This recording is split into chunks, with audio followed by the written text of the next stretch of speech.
नमस्कार, उत्तराखंड एक्सप्रेस में आप सभी का बहुत स्वागत है और मैं हूं आपके साथ में अमनदीप। उत्तराखंड की आज की सबसे बड़ी खबर के साथ में बुलेटिन की शुरुआत करेंगे। उत्तराखंड सरकार ने राज्य में निकाय चुनाव की तारीखें लगभग तय कर दी हैं और नैनीताल हाईकोर्ट में जवाब में सरकार ने संभावित तारीखें बता दी हैं। निकाय चुनाव को लेकर हुई सुनवाई के दौरान राज्य सरकार ने हाईकोर्ट को बताया कि उत्तराखंड में निकाय चुनाव की पूरी प्रक्रिया 25 दिसंबर तक पूरी कर ली जाएगी और उसके बाद में 10 नवंबर को चुनाव की अधिसूचना भी जारी हो जाएगी।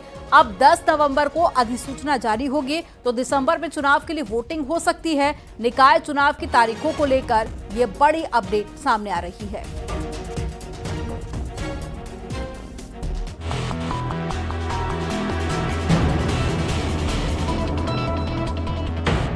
उत्तराखंड में लगातार टलते जा रहे निकाय चुनाव पर आखिरकार फाइनल डेट आ गई है। हाई कोर्ट की सख्ती के बाद सरकार ने चुनाव कार्यक्रम कोर्ट में पेश किया है और 25 दिसंबर तक निकायों के चुनाव कराने का दावा किया है। साथ ही 30 सितंबर तक आरक्षण रोस्टर तैयार करने की भी बात कही है। हाई कोर्ट में दाखिल चुनावी कार्यक्रम में 10 नवंबर को चुनाव की अधिसूचना जारी करने के साथ 25 दिसंबर तक चुनाव खत्म करने का दावा सरकार ने किया है, जिसके बाद कोर्ट ने सभी जनहित याचिकाओं को बंद कर दिया। उन्होंने जो समय सूची दी है उसके अनुसार 25 दिसंबर तक पूरी पालिकाओं के निर्वाचन करा दिए जाए और आयोग की ओर से माननीय न्यायालय को बताया गया कि पुनरीक्षण का कार्य तत्काल प्रारंभ कर दिया गया है और अगर राज्य सरकार रिजर्वेशन का काम भी पूरा कर दे तो हम राज्य सरकार के इस कार्यक्रम के अनुसार इलेक्शन करवा देंगे। दरअसल सरकार ने चौथी बार चुनाव कराने की बात कोर्ट में कही है, लेकिन याचिकाकर्ताओं को अभी भी कम ही यकीन है। 2 दिसंबर 2023 के बाद प्रशासकों के हवाले निकाय है। हालांकि सुनवाई के दौरान कोर्ट ने टिप्पणी की कि चुनाव न करा पाना सरकार का फेल्योर है। हालांकि याचिकाकर्ता अब इस मामले को सुप्रीम कोर्ट ले जाने की तैयारी में है। हमारा ये कहना है कि ये जो है कॉन्स्टिट्यूशन का वायलेशन है और कॉन्स्टिट्यूशनल मैंडेट का ये बेनिफिट नहीं दिया इन्होंने। कॉन्स्टिट्यूशनल मैंडेट फेल कर गया है, तो लिहाजा हमारा कहना ये था कि कोर्ट ने हमारी बात नहीं मानी। अब ये निश्चित रूप से संवैधानिक संकट है, तो ऐसी स्थिति में तो हमारे पास और कोई रास्ता बचता भी नहीं है माननीय सुप्रीम कोर्ट में जाने के अलावा। बहरहाल हाईकोर्ट ने निकाय चुनाव को लेकर दायर याचिकाओं को बंद कर दिया है और सरकार को ही चुनाव कराने की छूट दे दी है। अब सरकार ने 25 दिसंबर तक चुनाव कराने का दावा किया है, लेकिन अगर इन तारीखों तक चुनाव नहीं कराए गए तो सरकार को कोर्ट की अवमानना भी झेलनी पड़ सकती है। न्यूज़ 18 के लिए नैनीताल से वीरेंद्र बिस्क की रिपोर्ट।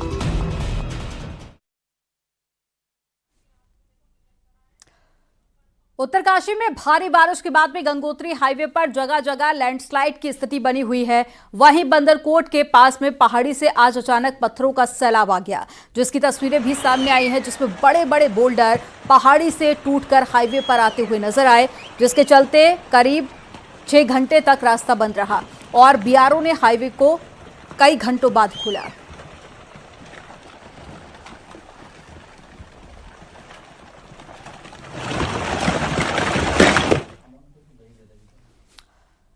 खबर चमोली से है, जहां पर बद्रीनाथ नेशनल हाईवे सेलंग के पास से बंद हो गया है। पहाड़ का आधा हिस्सा टूटकर सड़क पर आ गया। सड़क बंद होने से दोनों तरफ गाड़ियों की लंबी लंबी कतारें लग गईं और बद्रीनाथ और ऋषिकेश जाने वाले यात्री रास्ते में फंसे हुए हैं। प्रशासन की टीम सड़क से मलबा हटाने में जुटी हुई है। ये तस्वीरें आपको दिखा रहे हैं। सड़क बंद होने से कई यात्री बीच रास्ते में ही फंस गए थे। बद्रीनाथ नेशनल हाईवे पर रास्ता पूरी तरह से बंद हो गया। 4 धाम यात्रा भी चल रही है, जिसको ध्यान में रखते हुए टीम मौके पर पहुंची और रास्ते को साफ करने का काम शुरू किया।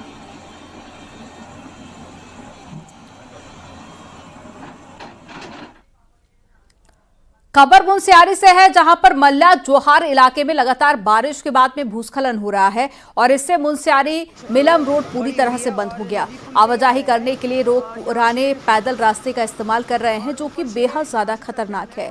आप भी देख सकते हैं कि उफनती नदी के ऊपर से कैसे लोग जाने को मजबूर हैं और मजबूरी में इस रास्ते का इस्तेमाल कर रहे हैं। थोड़ी सी चूक पर यहाँ पर हालात बिगड़ सकते हैं, लेकिन फिर भी लोग यहाँ जाने से मजबूर हैं। रास्ते का ये लेटेस्ट अपडेट है। अभी टाइम हो रहा है 10:30 हो रहा है और ये वीडियो 6 तारीख की है। रुद्रप्रयाग में सोनप्रयाग और साथ ही गौरीकुंड के बीच में हाईवे को ठीक करने का काम जारी है। 31 जुलाई को आई आपदा में हाईवे वॉश आउट हो गया, जिसके बाद से हाईवे को ठीक करने का काम चल रहा है, लेकिन अभी हाईवे से आवाजाही को लेकर इंतजार करना होगा। वहीं दूसरी ओर श्रद्धालु वैकल्पिक रास्तों से केदारनाथ के दर्शन के लिए जा रहे हैं।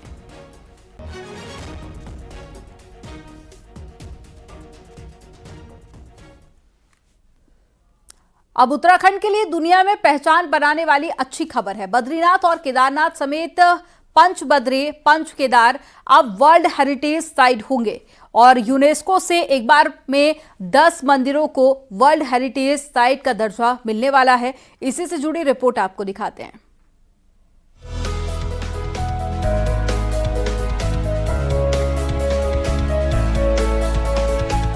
दुनिया में करोड़ों हिंदुओं की आस्था बद्रीनाथ और केदारनाथ धाम में है, जहां हर साल लाखों यात्री दर्शन को आते हैं। भगवान विष्णु और भगवान शिव के इन 2 धामों के साथ 4 मंदिर और हैं, जिन्हें मिलाकर पंच बद्री और पंच केदार कहा जाता है। उत्तराखंड के इन 10 मंदिरों को अब वर्ल्ड हेरिटेज साइट का दर्जा मिलने वाला है। पंच बद्री में बद्रीनाथ, भविष्य बद्री, योग बद्री, ध्यान बद्री और वृद्ध बद्री शामिल हैं। ये सभी मंदिर चमोली जिले में हैं। वहीं पंच केदार में केदारनाथ, तुंगनाथ, महाहेश्वर रुद्रप्रयाग जिले में है, जबकि रुद्रनाथ और कल्पेश्वर चमोली जिले में है। सचिव धर्मस्व हरिचंद्र सेमवाल के मुताबिक 10 मंदिरों को यूनेस्को की तरफ से पहचान मिलने का काम करीब पूरा हो चुका है। इसमें हमारी हाल ही में जो पर्यटन सलाहकार के रूप में खुलबे साहब देख रहे हैं कारण, जो पहले माननीय प्रधानमंत्री जी के प्रधानमंत्री कार्यालय में भी सलाहकार के रूप में थे, उनसे कल चर्चा हुई है। उनके द्वारा अवगत कराया गया है कि उत्तराखंड में पंचबद्री और पंच केदार जो हमारी 10 साइट्स हैं उसको वर्ल्ड हेरिटेज में दर्ज करने के लिए कार्रवाई की जा रही है और जल्दी ही इसमें औपचारिकताएं पूर्ण कर ली जाएगी। देश में इस वक्त कुल 43 वर्ल्ड हेरिटेज साइट हैं, जिनमें 35 कल्चरल और 7 नेचुरल हैं, जबकि कंचनजंगा नेशनल पार्क दोनों कैटेगरी में है। वहीं 35 कल्चरल साइट में अजंता एलोरा की गुफाएं, कोणार्क का सूर्य मंदिर, चोल मंदिर, फूलों की घाटी, सांची का स्तूप, ताजमहल शामिल है। ऐसे में यूनेस्को की साइट में आने के बाद पंच बद्री और पंच केदार की तरफ दुनिया का ध्यान खींचेगा, तो इन 10 मंदिरों को देखने आने और दर्शन करने वालों की संख्या भी बढ़ेगी। उत्तराखंड के बारे में उत्तराखंड के लोग तो जान ही रहे हैं, देश के लोग भी जान रहे हैं। इससे दुनिया के लोगों को भी जानने का अवसर प्राप्त होगा और जो उत्तराखंड का टूरिज्म है उस पर अंतर्राष्ट्रीय टूरिज्म को भी बढ़ावा मिलेगा। बद्रीनाथ, केदारनाथ समेत 10 मंदिर जल्द दुनिया के नक्शे में वर्ल्ड हेरिटेज साइट के तौर पर दिखेंगे, तो इससे देवभूमि की संस्कृति को भी नई पहचान मिलेगी। दीपांकर भट्ट, न्यूज़ 18, देहरादून।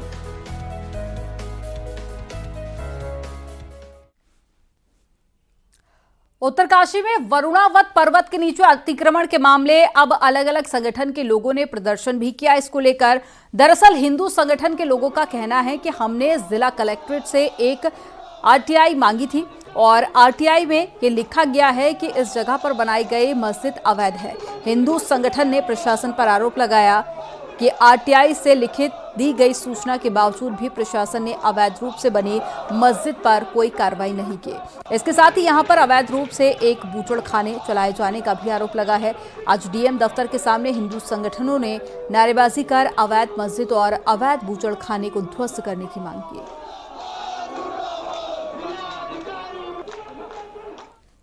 उस आरटीआई के माध्यम से हमें जिला प्रशासन ने जवाब दिया कि लिखित रूप में जवाब दिया कि मस्जिद नाम की यहाँ कोई जगह नहीं है, मस्जिद पूर्णतः अवैध है। यह जवाब हमारे पास आया।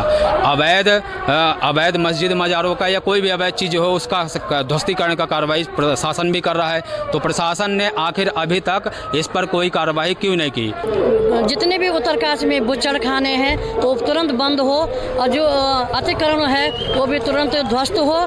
जो हमारे जितने भी शहर में जितने बूचड़खाने खुले हैं उनको भी ध्वस्त करना चाहिए। ये हटना चाहिए, प्रतिबंध होना चाहिए। जो ये बूचड़खाने भी है इन पे भी प्रतिबंध लगना चाहिए। अवैध है, ये वैध नहीं है। देहरादून के नामी स्कूल में 8वीं के छात्र से कैंपस में यौन उत्पीड़न का आरोप लगा है। पूर्वोत्तर के रहने वाले छात्र का आरोप है कि उसके सीनियर्स ने उसके साथ में रैगिंग की और उसका यौन उत्पीड़न किया। छात्र के पिता पूर्वोत्तर में पुलिस के एक बड़े सीनियर अधिकारी रह चुके हैं। इस केस में परिवार ने पूर्वोत्तर के ही एक राज्य में 0 FIR दर्ज कराई है, जिसे देहरादून के डालनवाला थाने में ट्रांसफर किया गया। अब पुलिस पूरे मामले की जांच कर रही है। पॉस्को एक्ट में अज्ञात के खिलाफ केस दर्ज किया गया है। देखिए, ये एक FIR 0 FIR थी जो कि शिलोंग से ट्रांसफ़र होकर आई थी, तो उसके हमारे यहाँ थाना डालनवाला पर उसमें FIR नंबर लेकर उसको दर्ज कर दिया गया है, जिसमें कि कुछ फिज़िकल अब्यूज़ और मारपीट के आरोप लगाए गए हैं। तो उन संबंधित धाराओं में FIR दर्ज कर दी गई है और उसकी इन्वेस्टिगेशन शुरू कर दी गई है। उसमें देखिए, जो पॉक्सो एक्ट की जो धाराएँ हैं और जो IPC की धाराएँ हैं 323 हैं और पॉक्सो एक्ट की जो धाराएँ हैं उसमें दर्ज किया गया है। वहीं छात्र से उत्पीड़न के मामले में स्कूल प्रशासन ने न्यूज़ 18 से कहा है कि स्कूल पुलिस जांच में पूरा सहयोग करेगा।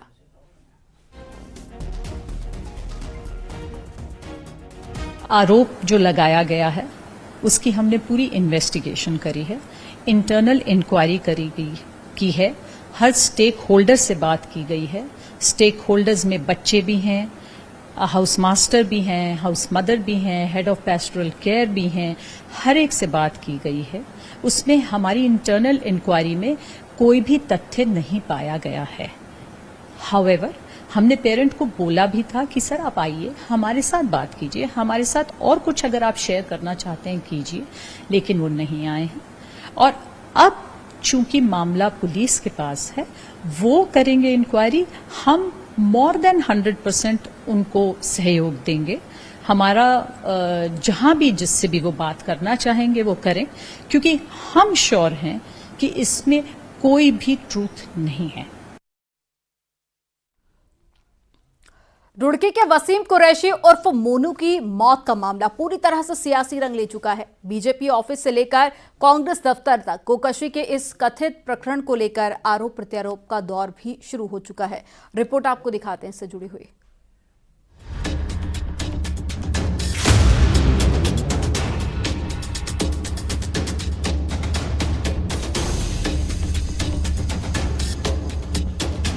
पच्चीस अगस्त को रुड़की के पास गौ मांस तस्करी के जिस आरोपी का पुलिस पीछा कर रही थी, उसने कथित तौर पर तालाब में छलांग लगा दी और उसकी मौत हो गई। मृतक का नाम था वसीम कुरैशी उर्फ मोनू। घटना के बाद से ही सियासत चरम पर है। कांग्रेस ने इसे एनकाउंटर करार देते हुए घटना की जांच की मांग की, तो शुक्रवार को बीजेपी ने पार्टी मुख्यालय में प्रेस कॉन्फ्रेंस बुला डाली। वसीम कुरैशी का तो अब नाम भी बमुश्किल किसी नेता को याद हो, लेकिन सियासत अब गौ माता पर शुरू हो गई। क्या कांग्रेस पार्टी गौ हत्या करने वालों के साथ है या वो गौ हत्या की पूजक, गाय माता की पूजक है? ये उनको आज स्पष्ट करना चाहिए कांग्रेस को उत्तराखंड में। ये कौन लोग हैं? ये गौ हत्या करने वालों के समर्थन करने वाले लोग, कम से कम मैं ये दावे के साथ कह सकता हूं कि उत्तराखंड का कभी भला नहीं कर सकते हैं। कांग्रेस की ओर से हरीश रावत मोर्चा संभाले हुए हैं। शब्दवाण के माहिर हरीश रावत ने बीजेपी से पूछ डाला कि गौ रक्षक बीजेपी के कार्यालय में गाय के मांस का निर्यात 2.5 गुना कैसे बढ़ गया। हरीश रावत ने खुद को गौ और गंगा का उपासक बता डाला और कहा कि मैं राजनीतिक विरोध के लिए गौ गंगा को बीच में नहीं लाता। गौमांस का निर्यात भाजपा के समय में 2.5 गुना ज्यादा बढ़ गया है जब से भाजपा सत्ता में आई है।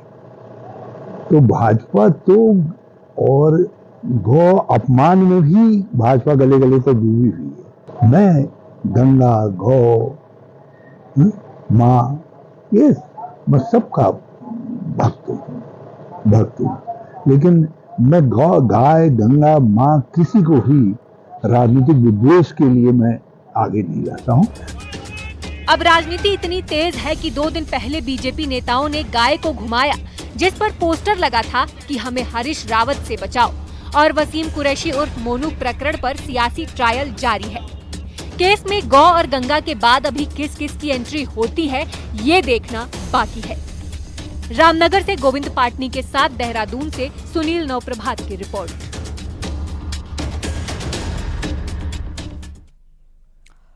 और हल्द्वानी से बड़ी खबर मिल रही है। यहाँ पर लकड़ी तस्करों के साथ में वन विभाग की टीम की मुठभेड़ हो गई। इस दौरान 3 फॉरेस्ट कर्मचारियों को गोली मारी गई है। एसओजी इंचार्ज फॉरेस्ट रेंजर और साथ ही रूप नारायण गौतम के पेट में गोली लगी है, जबकि 2 फॉरेस्ट गार्ड को भी गोली लगने की जानकारी मिल रही है।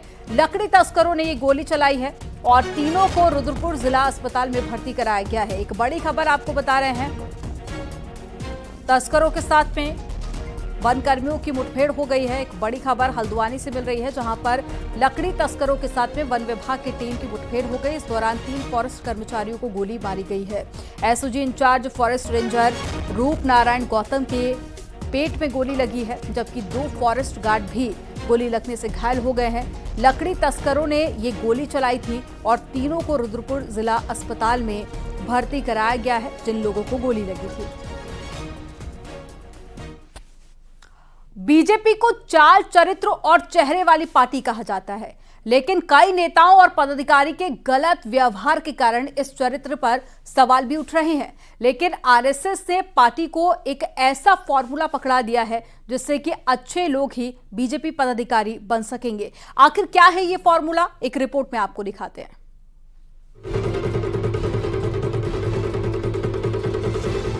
बीजेपी में नए संगठन की रणभेरी बच चुकी है। पार्टी का सदस्यता अभियान जोर पकड़ चुका है और इस सदस्यता के बीच पार्टी का विशेष जोर चरित्र पर है। यानी जिस नेता का चरित्र अच्छा होगा उसी को कमल खिलाने की जिम्मेदारी दी जाएगी।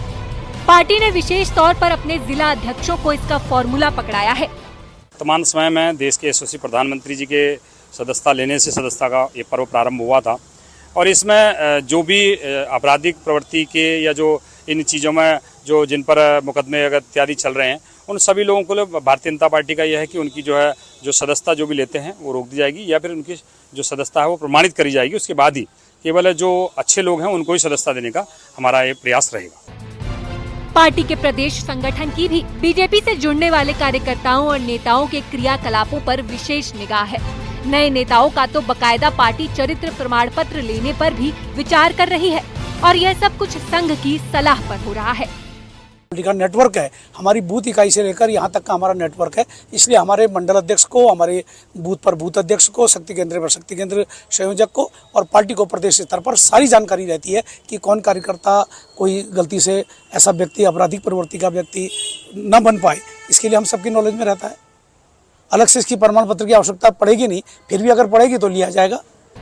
पिछले 1 साल के भीतर बीजेपी के कई नेताओं और पार्टी पदाधिकारियों पर बेहद गंभीर आरोप लगा चुके हैं, जिसमें महिला संबंधी आरोप भी शामिल है। ऐसे में पार्टी ऐसी नेताओं को बीजेपी में शामिल करने का जोखिम नहीं ले सकती जिनका चरित्र संदेह के घेरे में है। कहते हैं दूध का जला हुआ छाछ भी फूंक फूंक कर पीता है और भारतीय जनता पार्टी में ये कहावत बिल्कुल सटीक बैठ रही है, क्योंकि बीजेपी अब नए संगठन की तरफ बढ़ रही है। ऐसे में नए पदाधिकारियों का चरित्र कैसा हो, इस पर पार्टी की विशेष निगाह है। शैलेंद्र नेगी, न्यूज़ 18, हल्द्वानी।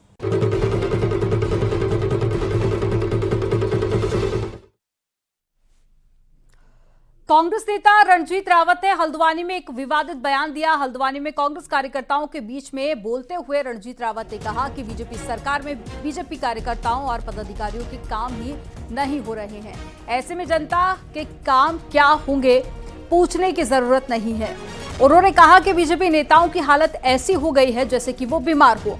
ना तो बीजेपी कार्यकर्ता अपना दर्द किसी को बयां कर पा रहे हैं और ना ही सहन कर पा रहे हैं। आज सारे ठेकेदार जो हैं गुजरात से आ गए हैं, लेबर से लेके सप्लायर से लेके ठेकेदार तक। तो भाजपा के लोग भी अपने को उपेक्षित महसूस कर रहे हैं और मैंने कहा कि उनको बवासीर की बीमारी हो गई है। बवासीर जब किसी को होती है तो चुपचाप डॉक्टर को तो दिखाता है, लेकिन आसपास में सोसाइटी में किसी को बताता नहीं है कि मुझे बवासीर हो गई है। तो इस तरह की हालत भाजपा वालों की है, दर्द भी है लेकिन बता भी नहीं सकते। उत्तराखंड में बढ़ते महिला अपराधों के खिलाफ विपक्षी कांग्रेस का गुस्सा अब सड़कों पर दिखाई देगा। 9 सितंबर को कांग्रेस रुद्रपुर में बड़े प्रदर्शन की तैयारी में है। शुक्रवार को हल्द्वानी में इस कार्यक्रम के सिलसिले में कांग्रेस कार्यकर्ताओं की बैठक हुई, जिसमें नेता प्रतिपक्ष यशपाल आर्य ने भी हिस्सा लिया। आर्य ने प्रदेश की कानून व्यवस्था को बदहाल करार दिया। अपराधी बेखौफ हो चुका है। सरकार खामोशी की चादर सरकार ने ओढ़ लगी है। ऐसा लगता है कि कहीं ना कहीं अफसरशाही और अपराधियों का गठजोड़ बन चुका है। खुली लूट हो रही है, पूरा प्रदेश में अराजकता का माहौल है। तो इन्हीं मुद्दों को लेकर हमने फैसला किया है कि ये शुरुआत भर है और लड़ाई हमारी आने वाले समय में, आने वाले महीनों में लगातार, आने वाले दिनों में हम लगातार लड़ाई को लड़ेंगे। और चलिए देखते हैं पहाड़ टॉप 10। नैनीताल की झील में शुक्रवार को एक शव मिला, जिसकी पहचान हल्द्वानी के 74 साल के देवकी नंदन पंत के तौर पर हुई। बागेश्वर के कांडा में कालिका मंदिर भूस्खलन की जद में आ गया है। लोगों का कहना है कि लंबा वक्त बीत जाने के बाद भी प्रशासन ने सुरक्षा संबंधी काम नहीं किए। अल्मोड़ा में प्रधानाचार्य पदों पर सीधी भर्ती के मामले में शिक्षक संगठन आंदोलन पर कूच कर गए हैं। मुख्य शिक्षा अधिकारी ऑफिस के बाहर जिले भर से आए शिक्षकों ने धरना दिया। रुद्रप्रयाग के राजकीय शिक्षकों ने भी मुख्य शिक्षा अधिकारी कार्यालय पर धरना दिया और शिक्षा विभाग और सरकार के खिलाफ जमकर नारेबाजी की। बागेश्वर के मुख्य शिक्षा अधिकारी दफ्तर पर शिक्षकों ने धरना दिया और प्रिंसिपल की सीधी भर्ती के विरोध में जमकर नारेबाजी की। ऋषिकेश में बढ़ रही नशे की प्रवृत्ति के खिलाफ परिवहन महासंघ ने आईएसबीटी परिसर में प्रदर्शन किया और पुलिस को ज्ञापन दिया। श्रीनगर बेस अस्पताल में अब सुरक्षा के मद्देनजर बड़े कदम उठाए गए हैं। दरअसल कुछ महीने पहले अस्पताल में भर्ती एक नाबालिग बच्ची के साथ में छेड़छाड़ की गई थी। नैनीताल हाईकोर्ट के बार एसोसिएशन के चुनाव के लिए नामांकन दाखिल हो चुके हैं। कुल 32 प्रत्याशी चुनावी मैदान में हैं। 13 सितंबर को मतदान होगा। रामनगर में इन दिनों कुछ स्टूडेंट्स नगर का मास्टर प्लान तैयार कर रहे हैं। ये मास्टर प्लान पर्यावरण को ध्यान में रखते हुए बनाया जा रहा है। रुड़की में पिरान कलियर साबिर पार्क का सालाना उर्स शुरू हो गया है। मेला क्षेत्र में 4 जोन और 15 सेक्टर बनाए गए हैं। बीजेपी प्रदेश अध्यक्ष महेंद्र भट्ट का कहना है कि कांग्रेस वामपंथी नेताओं को राष्ट्रभक्ति से जुड़ने के लिए आरएसएस की शाखा में आना चाहिए। दरअसल उत्तराखंड सरकार ने सरकारी कर्मचारियों पर आरएसएस की शाखाओं में हिस्सा लेने पर जो प्रतिबंध लगा दिया था, उसे हटा दिया है। इसके बाद से ही विपक्ष हमलावर है। विपक्ष तो हर विषय में सवाल खड़ा करता है। मैं तो उनसे भी आग्रह करूंगा कि क्योंकि राष्ट्रवादी सोच से जुड़ने के लिए कांग्रेस के लोगों को, वामपंथी लोगों को शाखा में जरूर आना चाहिए। तो धर्म से क्या विषय है? धर्म के लोग तो सब लोग आएंगे, हर धर्म के लोग आएंगे। इनको राष्ट्रवादी बनना होगा, संघ की शाखा में आएगा। यहां पर वक्त हो गया एक छोटे से ब्रेक का। आप देखते रहिए न्यूज़ 18।